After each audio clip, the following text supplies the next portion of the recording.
Welcome, everybody. Welcome to the DV Talks. I'm Jasmina, and I am from the BCG Digital Ventures Berlin team, where the team and I are together inventing, building, and launching industry-changing companies for the world's biggest influential businesses. And today I have a very big honor to talk to Till, who is our latest social impact winner and as well CEO of Impacc. And in the next 30 minutes, we'll be discussing super insightful topics like how it is to build actually startups in Africa and how does that look like there and what tools are actually needed to scale these businesses. And we worked with Till the last 6 weeks, and we'll also look into a bit how did the collaboration between Impacc and BCG Digital Ventures actually look like. But now I pass on to Till to introduce himself. Thanks very much, Jasmina. It's great to be with you and with everyone who's watching today. My name's Till. I'm the founder and CEO of Impacc. Impacc is a social business NGO. Essentially, we are a non-profit that's building startups in Africa. And our goal is to fight extreme poverty.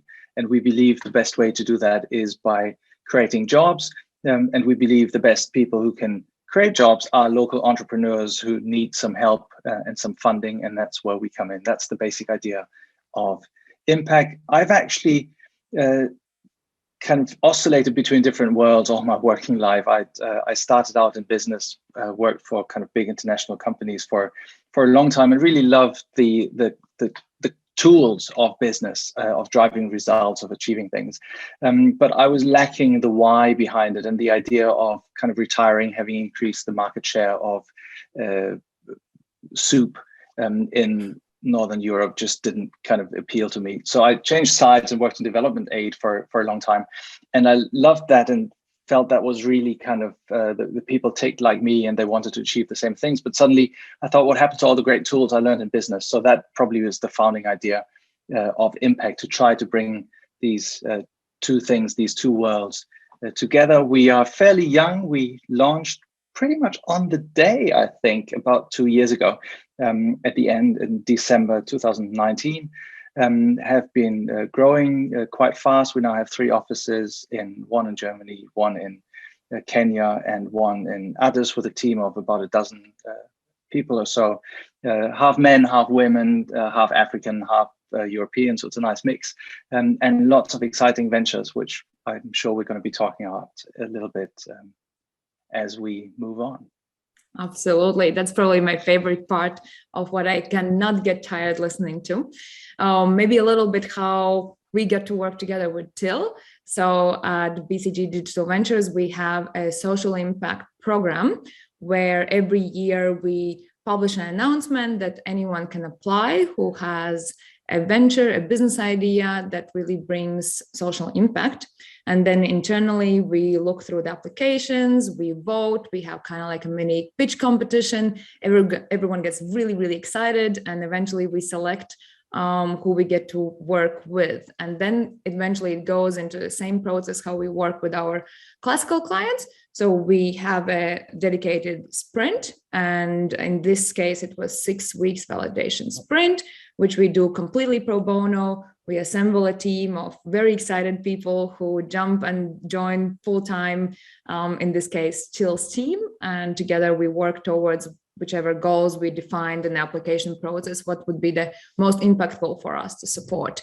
And Till and Impacc was, I think, our 3rd venture that we supported. We had a plan A and recap before as 2 very exciting startups that we supported. And yeah, this autumn it was Impacc. And I had to be one of the very lucky ones to be working on this sprint as well.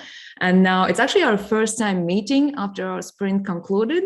So now when you have had a small break from our daily crazy days, it would be lovely to hear maybe your reflection on how it was, what kind of thinking process you and the team went through, and just reflecting back, how was the 6 weeks for you and Impacc as a business?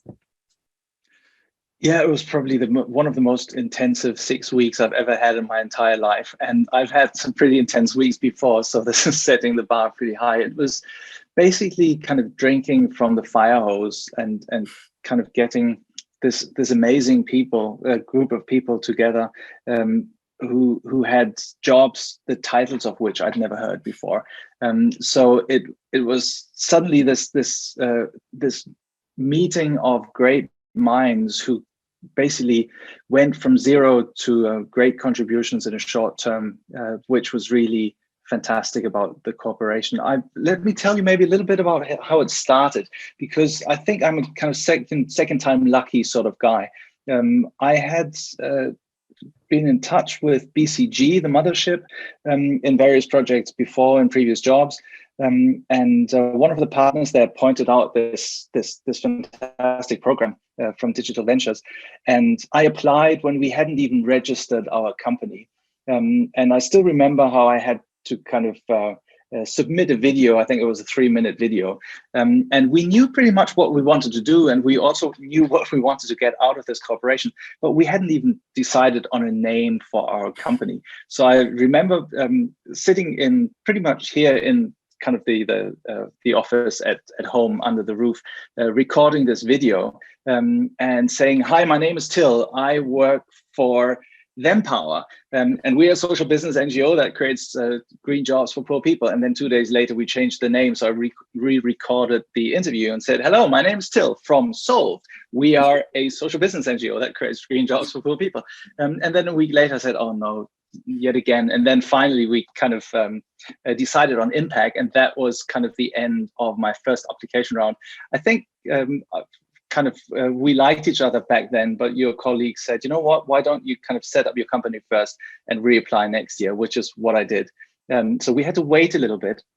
The year later, I redid the video, and luckily kind of we stuck with the name, so I didn't have to re-record it many times. But that was how we came together. And I think luckily in retrospect, that was a good thing, because had we started a year earlier, there would have just been very little to build on. So the fact that kind of our collaboration dragged on a little bit and actually happened a bit later than I'd initially planned, in retrospect, is probably a good thing, because there was just so much stuff that we could bring to the table that you guys could pick up and play with and be creative with. So it was a blessing in disguise, I think, losing out that first time. That already makes a great story right there. And now if you look back at the 6 weeks themselves, like you went probably in with quite big expectations after all this long wait. And what would you say, what is in your backpack now going away from working with us? What are the key takeaways that you took with us that would actually help you going onwards? I think the biggest benefit of our cooperation is that you guys basically totally revamped our business model. And I personally came in with pretty strong ideas and clear ideas about what I wanted. And the biggest contribution, I guess, from your team was to really put that to the test and challenge all of us. We had this idea of going in, and we wanted to make kind of donations sexy, create a kind of a gamification-like, casino-like environment where people could kind of playfully donate. And basically what the team said, or what we discovered together, is that's a great idea, but we lack everything in order to win in that market. And we didn't have what you guys call an unfair advantage in this area. So the biggest contribution, I think, was to shift our focus away from consumer donations, private donations, and really change our business model towards corporate donations and going into or going after a currently underserved market. So that, I think, was probably the biggest change in direction that I'm taking away, and that I'm now fully embracing, and that team is embracing. And that's thanks to you guys for challenging us and not giving a client what he or she wants to hear, but giving a client what he or she needs, right? And I think that sets you guys apart. The other thing, obviously, that I'm taking away is not only this idea of going after corporate donations, but a very specific roadmap of what are the milestones, what are the elements that we're trying to build, a staffing plan that we are now kind of working towards completing, some fantastic MVP-like ideas of what this digital product could look like that we are that we are now offering to companies. So basically, you haven't done all the work for us. The kind of the actual building still needs to be done, but you've set us on a good course, and it's been a lot of work, a lot of energy, but it's also been one of the most enjoyable experiences I've had. So coming up with a great strategy and a new product and having had fun in the process, I think is a pretty good deal. That sounds pretty good package. And then if we unpack it, maybe for people who don't know that much yet about Impacc, maybe it's a good moment to also explain more about what made us really excited about how you are supporting the ventures in Africa and growing. So how does that work now, and how do you envision that now going onwards? How can we support them actually in growth? Yeah, our model takes a little bit of explaining, I guess, because it's fairly complex, because it works at different levels. I think there's a reason to that. If it was easy, somebody probably would have done it before, and there is no easy solution to development. But essentially what we are doing is we select great entrepreneurs or great companies. We find great companies in areas of extreme poverty that make markets work for the poorest, because they have products that meet a need. For example, they sell sanitary pads made of papyrus for girls who otherwise can't go to school without access to sanitary pads, or they provide toilets for slum dwellers who don't have access to sanitation. And those great ideas exist if you find them. And the entrepreneurs know pretty much exactly what they want and what their vision is. They just all lack money. And sometimes the skills to take that small business to a big business and replicate it and scale it up and maybe create a franchise model behind it. So that's one element of what we do. We actually go out, search for those businesses, and then we invest in them. So we give them money, but not as a charitable donation that is very patriarchal, kind of take it and be thankful, but as an investment where then we become partners in crime. We create kind of joint ventures together, and that creates a lot of ownership from us, but it also creates a lot of kind of an eye-level relationship with the entrepreneurs that we have in Africa. When I say Africa, it's mainly Sub-Saharan Africa, anything from Sierra Leone in the west to Eritrea in the east. We're mainly focused on Kenya, Uganda, Ethiopia, Ghana. So that's one part of the business where we're very active. We kind of send people in, we embed venture builders in the ventures, we help them, we support them, we're active owners, if you like. The other part of the business, though, is we have to get the money so that we can support it. And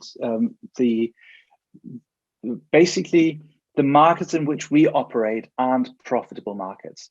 You can't come in as an investor and expect your money back, because there's so much groundwork that needs to be done. And some of those businesses are so fledgling, and the context is so difficult sometimes that you just need that foundational investment that is basically a sunk cost. Once you spend it, you create a foundation on which businesses can run, but it's not something you can come back. So we're not your classical investors who go to the big markets and say, give us money and we'll double it or give a great return. We are a non-profit. So we collect donations, which we then convert into investments. And that's kind of something that we are the only organization, at least in Germany, that can legally do that as a nonprofit, kind of turn donations into equity investments of companies. But that also explains the other side of our business, where we basically need to get the money. And it's a bit of a Robin Hood kind of approach, take from the rich, give to the poor. The question is, how do you get that money? And that's where our joint project focused on, to say, well, is there a smart way where we can convince people not to give because we beg, but to give because we can give them something back in return? And that is the idea, I think, of the joint project that and the strategy that we developed together, is to say, let's create a bespoke, tailor-made business service where we can go to companies and say, we offer you an employee engagement tool. We offer you a matchmaking service where we put you in contact with another company. You can invest or you can donate and support this company, but it matches your strategy, it matches your industry, it helps you achieve your sustainability goals. It actually helps you as an employer to be seen as an engaged employer that helps employee engagement. So that's a whole bundle of activities and of offerings that we've worked, and it's very much geared towards the second side of the business, getting the money in so that we can then channel it to Africa and spend it there. So it's a bit of a complex model, which once you explain it, people get it, but you can't explain it in 2 seconds and say there's a poor child, give him food. But you have to kind of explain the whole process. And I think one of the insights that you guys came up with is let's make a virtue out of necessity, and let's use the fact that it needs to be explained and that it is a more rational or more intellectual approach, I guess, than the purely emotional one, and talk to the people who are used to being more rational and more intellectual, which is businesses, and show them what they can get in return. So that's basically our model and how our project fits in. No, absolutely. And I think this is also what we so resonated with, because it is eventually, in a very high level, you're building businesses somewhere else and we're building businesses here in Berlin. So we need very, very radically different tools, but the mental state still is creating long-lasting impact in different businesses.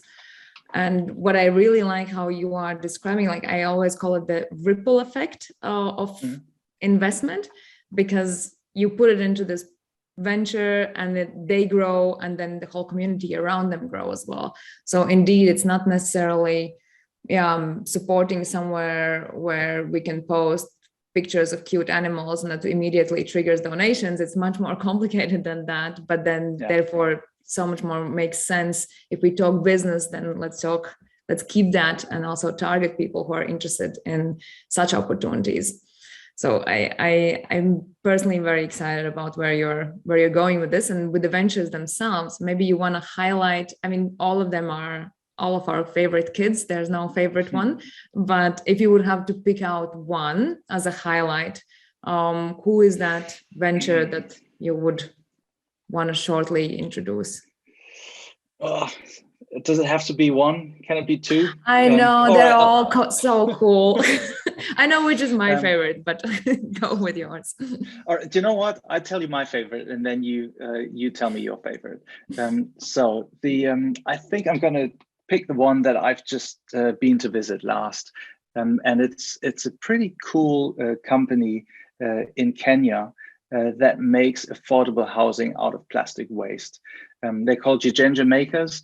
The founder is probably the most optimistic, energetic, inspirational person I've ever met, Nzambi Mate, and her story is a pretty cool story, and I think it explains also in a nutshell what types of businesses we are interested in. So picture kind of a country like Kenya, but you could picture probably most countries in the developing world and also in the developed world, where you've got way too much plastic waste, hundreds of thousands of tons that end up in dump sites and landfills and can no longer be recycled on the one hand.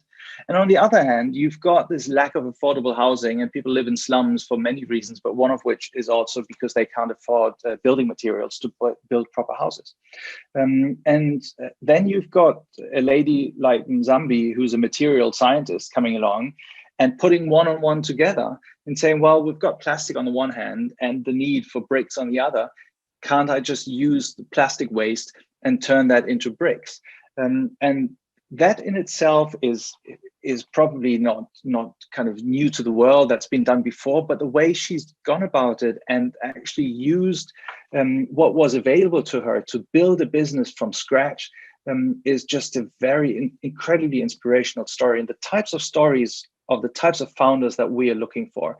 So she had this idea, said, I'm small, I have no money, I can't buy machinery, I can't pay top salaries. So what do? The first thing was she went to scrap yards and looked at material that she could find And when I visited her in Nairobi just a month ago, and I asked her, well, where does that hydraulic press for your bricks come from? And she pointed and said, well, that used to be a Chinese excavator who ended up in the scrapyard.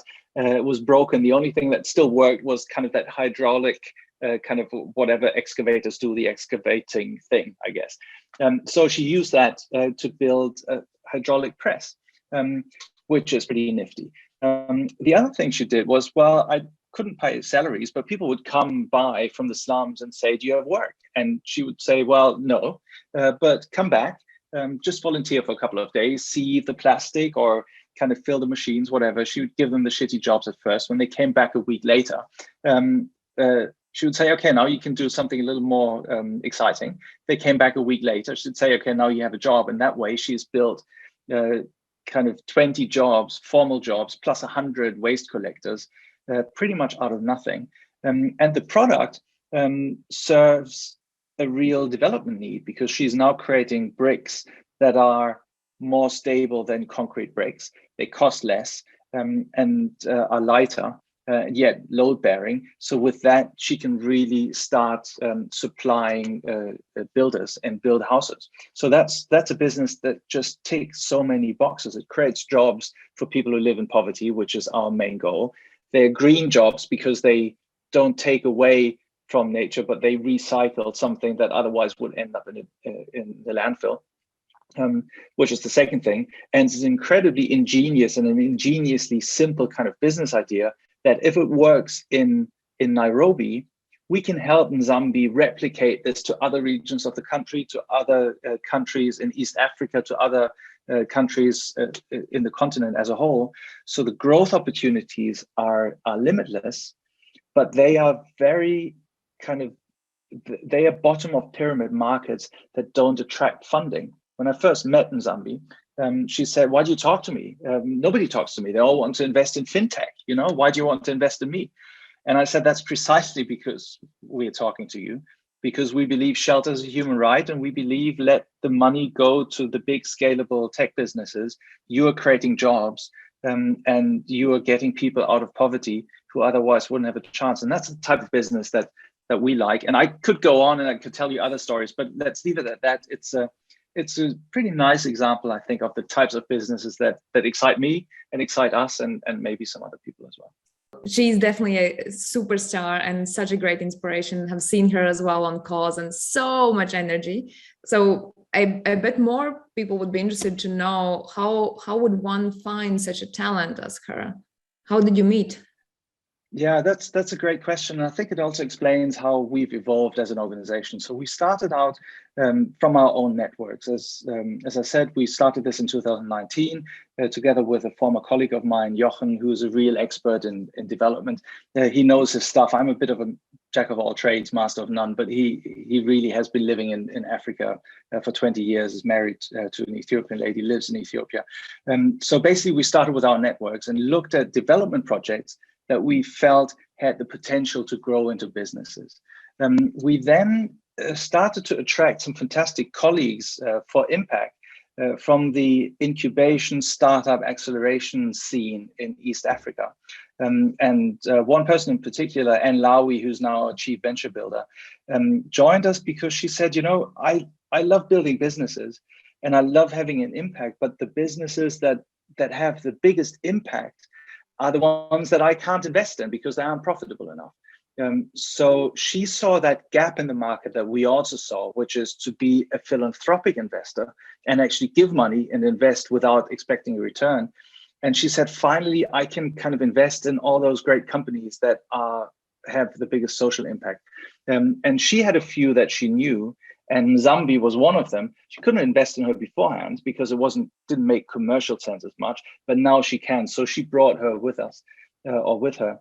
And we are now beginning to also become a little bit of a magnet, I guess, because once you start playing that game and once you make a name for yourself, people come knocking at your doorstep. So when we did our last call for entrepreneurs, we got more than 300 applications from 23 countries of pretty amazing companies and entrepreneurs. We narrowed them down from 300 to 80, from 80 to 25, from 25 to 7. We had some great pro bono help with partners, did some due diligence, traveling, and ended up with 5 companies that are all amazing. And they all have the same issue. They operate in bottom of pyramid markets, have a great idea, but they aren't as profitable as some of the big tech startups, so they don't get the funding, and they look to us to provide that. So the system has changed a little bit from going out and searching for ideas within our networks to actually now almost being a magnet for those entrepreneurial ideas at the bottom of the pyramid. So then now at this stage, what is actually next for Impacc? Now you have plenty enough startups applying and needing for the support. You have some strategy for your next development. So what is next? How will Impacc look like in the next half year when we will hopefully get in touch again? Well, first of all, I think in 6 months, we will have funded our new cohort of businesses. So we'll go from 4 active businesses to 10. So wish me luck in my fundraising, and wish us luck in the development of this new platform for businesses that is going to be the main engine. I think the biggest plea I have, or the biggest need, and the biggest wish, is to find people like you, or find people like the team that I've worked with to help us do this. Because now on that digital fundraising platform for businesses, we know what we want, but we need a product manager to do this, and we need a growth architect to actually acquire leads and convert leads into donors and partners. So that, I think, is the biggest outage we currently have. I think we have a great pipeline. We have a fantastic team. We have lots of exciting businesses that we are supporting and will continue to support. If only we could get that one growth architect and that one product manager that's a bit like you, then I'd be happy. Definitely worth spreading the word. And I hope everyone who is listening are opening their CVs and updating them and sending it your way. And besides team, I'm also getting another question here. So what's the best way how to get involved? So one is, of course, rushing and applying for every open job that Impacc has today, but also maybe from business support. So if I am an owner of amazing company that would love to support other companies in Africa, how would you advise now? What's the best way how to get in touch with you or support you in general? I think the easiest way is to drop me a line at till@impacc.org. And I would love to follow that matchmaking logic that we've developed together. So if people work for a company, we'll see, is there a match within our current portfolio? If there is, let's see if there's interest on both sides. You know, can these 2 companies work together? I'll give you one example where that's worked pretty well.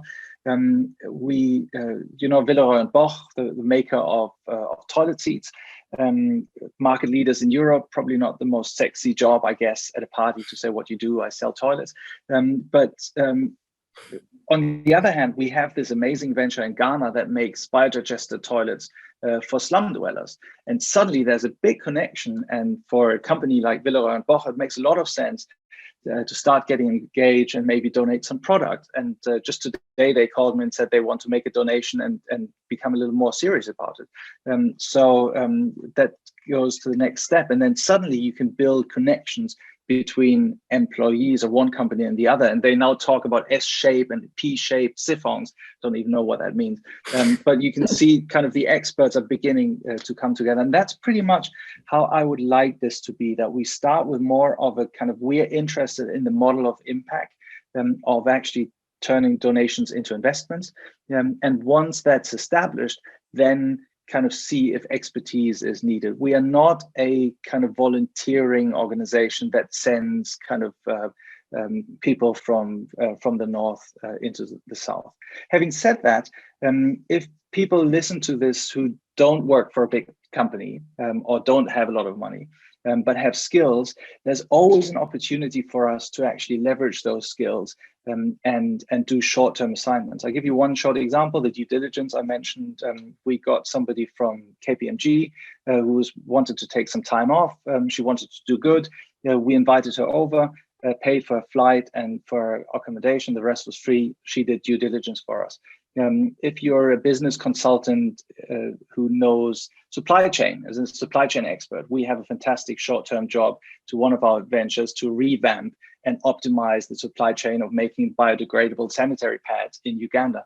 So it doesn't always work like this, but the more specific the skills, the easier it would be to place it. I think just drop me a line and we'll see. Take it from there.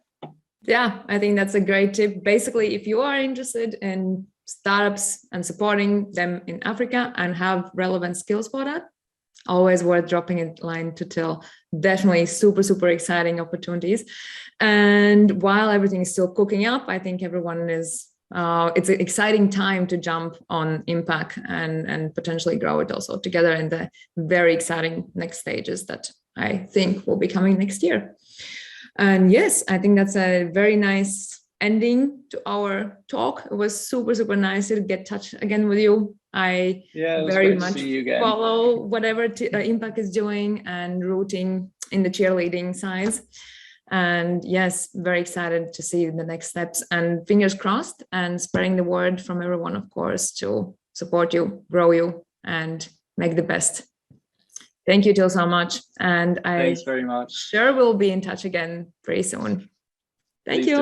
All right. Ciao.